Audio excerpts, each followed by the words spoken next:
I'm interested in neurodiverse workforces, and I know that that's something that you champion. Could you talk to us a little bit about that, and maybe data in the context of championing neurodiverse workforces?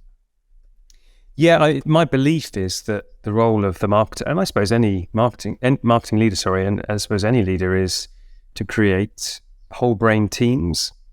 Particularly in marketing, it obviously is a discipline. It spans from extreme left brain, all the marketing effectiveness, econometrics, all the way through to extreme right brain, whether that's insourced or not, in terms of the creative output and content.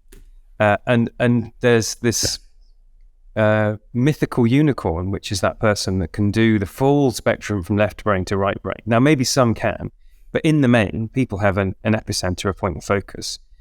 And so the challenge is to create whole brain teams. And this, for me, is the very essence of diversity. It is diversity of thought.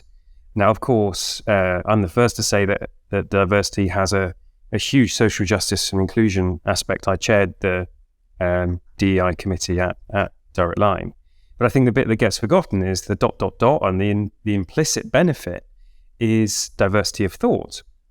Now, if you hold that, then, of course, neurodiversity is talking to the fact that people's brains are wired fundamentally differently, and that potentially more than any previous life experience or orientation on any paradigm is more valuable because it's wired into people's brains. The diversity of thought comes at source in the chemistry and function and structures of an individual's brain.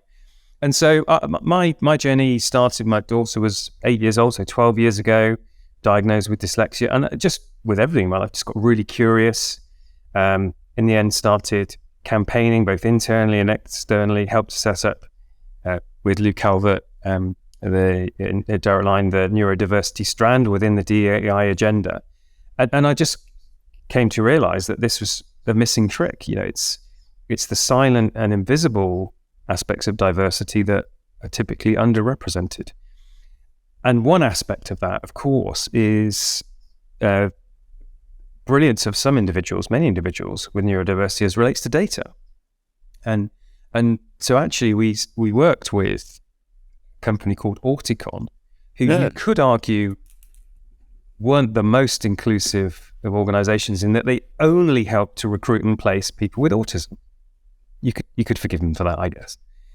But that was a fascinating experience because they didn't use any interviews or CVs. It was skills testing, task matching to capability.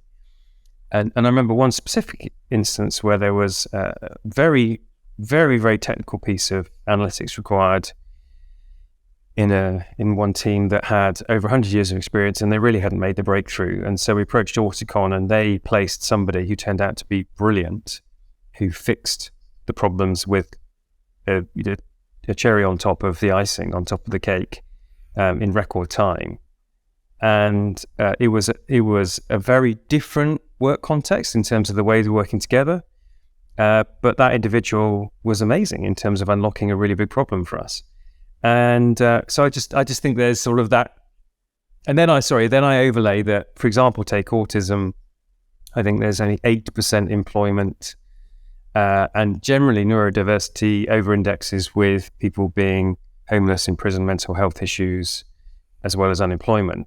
And so for me, this is, if what gets my goat is people don't get a chance to fulfill their potential, then this is a really big one, because there's companies who've got some really knotty problems, not least data problems, and there's some data geniuses out there, and somehow the market doesn't match up very well, and there isn't an established platform for this. So it's something that I'll continue to push as an agenda, because it's a tragedy that this happens. Terrific. No, that's true. I mean, it's a terrific issue, but that example is a fantastic one.